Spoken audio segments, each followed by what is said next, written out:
लागे छै ओहि सब दुआरे सोचै छथिन कि छोड़ि दै छियै और कते लोग केहनो छथिन 1.5 महीना दुआरे एहि बेर छोड़ि देलखिन। में प्रॉपर बनाबे के इच्छा इएह छला जे लोग के अपन भाषा के प्रति कनी प्रेम कनी जागृत केनाइ, जे लाइक आब जे लोग सब अपन भाषा से प्रेम करू और अपन भाषा बाजू। एतबो खराब नहीं है, लाज लागे वाला कोनो बात नहीं है। मैथिली भाषा लाज के विषय नहीं है, मैथिली भाषा गर्व के विषय है। तो जरूर लाइक अहाँ सबसे पहले गौरी पूजा करू, फिर चनाई के पूजा करू, फिर बिसर के पूजा करू, फिर फूल छिटाई है, तकर बाद पाबनि के गीत होइ छै, तकर बाद फिर कथा होइ छै और कथा के साथ साथ बिनी होइ छै। जहन मधुश्रावणी हेतै तो ओइसे एक दिन पहले कथा हेतै और फिर लास्ट दिन मधुश्रावणी भऽ कऽ पूजा भऽ जेतै, लेकिन बिनी कहियो नहीं रुकतै, ओ सब दिन हेतै के लेल ही कयल जाइ छै। तऽ बस पाबनि तऽ ई मधुश्रावणी पाबनि पतिये के लंबा उम्र के लेल कयल जाइ छै। अलग बात छै पति सबके कदर नहीं होइ छै, लेकिन हमर सबके जीवने पति पर आधारित भऽ जाइ छै। तऽ बस सारा लोग करवा चौथ स्टार्ट केलखिन, हमरा सबमे करवा चौथ नहीं होइ छै, तीज नहीं होइ छै। सच में मिथिला में करवा चौथ के रिवाज नहीं होइ छै सुनने में, लेकिन आइ काल्हि के कियाकि फैशन बनि गेल छलै। पाबनि छै, त्योहार छै, जरूर मनाबू, ओकरा कंटिन्यू राखू, कियाकि अगर अहाँ सब कंटिन्यू रखबै तखने एकर सबके अस्तित्व बचतै। मिथिला हमरा मधुश्रावणी पाबनि किया मनायल जाइ छै? मधुश्रावणी पाबनि अपन पति के लंबा उम्र के लेल बनायल जाइ छै। मधुश्रावणी पाबनि में की सब कयल जाइ छै? विभिन्न प्रकारक पूजा पाठ। एहिमे भोरे गौरी के बिसहर के सबके पूजा कयल जाइ छै, डाली सजायल जाइ छै, कथा होइ छै, बहुत किछु होइ छै एहन। सुबह से लऽ कऽ साँझ तक बहुत सारा काज होइ छै, जेनाकि डाली में बहुत सारा जूही जाही आकानक पात सब इम्पोर्टेंट सब किछु हेबाक चाही। रंग रंग के फूल जते अहाँके सारा बहुत सारा फूल हैत, सब रंग के फूल से डाली सजायल जाइ छै और ई सुबह में लऽ जाकर गौरी के पूजा कयल जाइ छै। बिसारा के ऊपर देल जाइ छनि, ढकल जाइ छनि, ओतऽ गौरी चनाई बिसारा सबके पूजा कयल जाइ छनि। एहि बेर सुनलियै मलेमास दुआरे मधुश्रावणी के दिन बढ़ि गेलै, तऽ दिन बढ़ला से कोनो खुशी भेल कि तनी मोन में अथी हुए दुख हुए? नहीं दुख तऽ नहीं भेल, एकटा बात के भेलै जे नैहर में बेसी रहऽ पड़लै, एहि बहाने नैहर में बेसी रहऽ पड़लै, और दुखी बात के भऽ गेलै जे कनी बाहर के सामान बेसी नहीं खा पेतै आब। एहि में सुनै छियै नूनो नहीं खायल जाइ छै। नहीं यहाँ खा सकै छी, बहुत एहन लोग छथिन जिनका में नून नहीं खायल जाइ छनि, लेकिन हम तऽ राति के नहीं खाइ छी। बहुत एहन लोग छथिन राइतो के खाइ छथिन, दिनो के खाइ छथिन, और बहुत एहन लोग छथिन नहीं रूल छै हमरा सब में तऽ नमके नहीं खायल जाइ छै, लेकिन 1.5 महीना के छै नमक खा रहल छै, एहन कोनो बात नहीं छै। और नमक के इएह छै जकरा सब खाइ छै ओ खाइ छै, जकरा नहीं खाइ छै ओ नहीं खाइ छै। मधुश्रावणी पाबनि पहिने तेना होइ छलै, एखनो ओनाहिते होइ छै, किछो परिवर्तन भेलै एहिमे? आब कनी मॉडर्न भऽ गेलै तऽ सब अपना अपना हिसाब से कनी करै छै, लेकिन छै होइ तऽ ओनाहिते छै, जेना होइ छै ओनाहिते होइ छै। आ जतेक दिन हेतै एनाहिते हेतै, लेकिन अपना मोन के हिसाब से लोग करै छै ओ कनी अलग छै। आबे वाला के बच्चा के जिनका बियाह दान हेतनि बाद में वो मधुश्रावणी पाबनि करथिन कि नहीं? एखुनका नॉलेज करबाक तऽ चाही, हमरा हम सब तो केलिए या हम सब तो आइ काल्हि के बच्चा छी, लेकिन आगा आबे वाला लोग के कते लोग जेना कि 1.5 महीना के हिसाब बहुत लंबा भऽ गेलै तऽ नहीं केलखिन 1.5 महीना दुआरे। एहनो होइ छै कि कते लोग चाहे छथिन कि छोड़ि दै छियै, बहुत पाबनि एहन स्किप कऽ दै छथिन कि बहुत मुश्किल लागै छै, आब नमक नहीं खाय पड़तै, दिन भर मतलब पूजा करऽ पड़तै, फिर कथा हेतै, कथा में टाइम लगतै, पूजा में 2-3 घंटा टाइम लागै छै, ओहि सब दुआरे सोचै छथिन कि छोड़ि दै छियै। और कते लोग केहनो छथिन 1.5 महीना दुआरे एहि बेर छोड़ि देलखिन और अगला बेर करथिन। बहुत बहुत धन्यवाद। आज हमरा साथ मिथिला के एकटा हस्ती छथि, तिनका अहाँ सब चिन्हैत हेबनि, इंस्टाग्राम पर सब दिन हिनका मैथिली में रील्स बनै छै, बहुत मन खुशी होइए कि ओ मिथिला में रील्स बनबै छथिन और हुनकर रील्स वायरल होइ छै। सबसे पहिने मिथिला बात में स्वागत करै छी। बहुत बहुत धन्यवाद। हम श्वेता झा सबके प्रणाम करै छी। नाम हमर श्वेता झा है, ओना हम आईडी बनेने छी श्वेता सोना से। हम अहाँ ई पूछे चाहे छी, अहाँ चाहतियै तऽ हिंदी में या और कोनो भाषा में रील्स बनैबतियै, मैथिलीए में किया बनेलियै?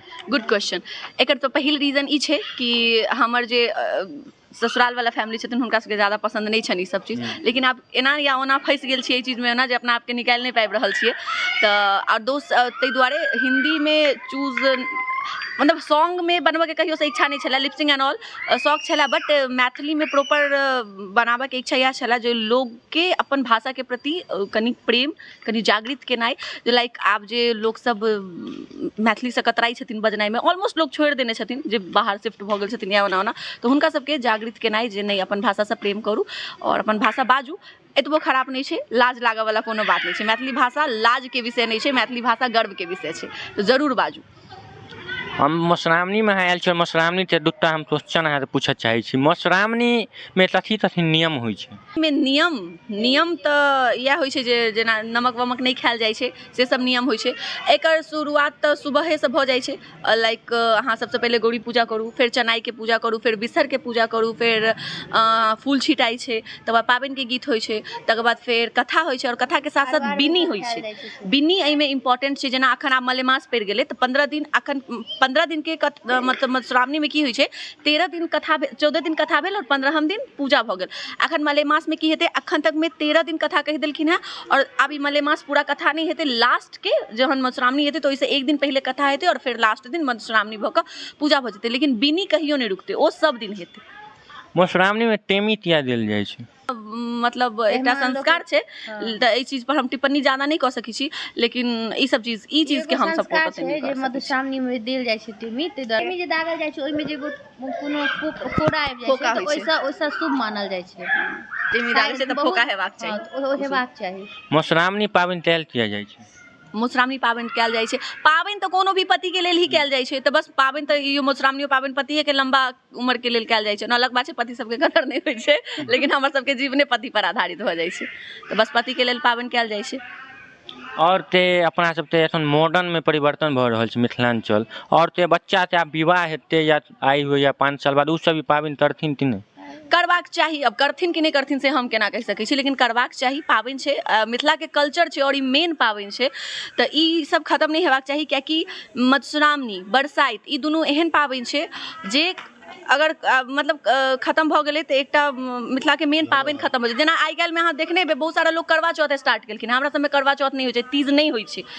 सच में मिथिला में करवा चौथ के रिवाज नहीं होइ छै, सुनने हेबै। लेकिन आइ काल्हि के कियाकि फैशन बनि गेल छलै, तऽ इएह चीज मतलब कोनो भी तीज त्योहार में परिवर्तन बस एतबे एलैए जे मॉडर्निटी कनी बेसी भऽ गेलै। करवा चौथ लोग एहि दुआरे करनाइ शुरू कऽ देलखिन है कियाकि अब ठीक छै, अब हमरा टिप्पणी नहीं करबाक चाही कियाकि आस्था से जुड़ल छै जे करै छथिन से, लेकिन कनी फोटो सेशन वीडियो के एते चलन भऽ गेलै ना, तऽ सब दुआरे शुरू केलखिन है, तऽ ओ चीज नीक लगै छनि करऽ में। लेकिन मिथिला के जे मेन पाबनि सब छै से नहीं करऽ चाहै छथिन, तऽ ई गलत छै। बाकी करबाक चाही, और अहूँ सबसे आग्रह है जे कोनो भी मिथिला के पाबनि छै, त्योहार छै, ओ जरूर मनाबू, ओकरा कंटिन्यू राखू। कियाकि अगर अहाँ सब कंटिन्यू रखबै तखने एकर सबके अस्तित्व बचतै।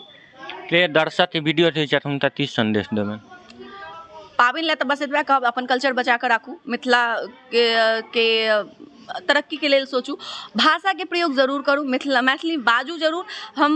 हमर सोच नहीं है जे हिंदी नहीं बाजू या इंग्लिश नहीं बाजू, कियाकि हर लैंग्वेज सीखनाइ जरूरी छै, हर लैंग्वेज बजबाक चाही, बट मैथिली भाषा नहीं छोड़ू। फिलहाल दर्शक सबके हम एतबे कहबनि जे अपन भाषा से प्रेम करू और अपन भाषा बाजू। बाकी हम ज्यादा ज्ञान नहीं दऽ सकै छी, कियाकि ककरो भी आइ काल्हि ज्ञान के जरूरत नहीं छै, अपना लेल सबके इनफ ज्ञान छै, तऽ बस एतबे। बहुत बहुत धन्यवाद।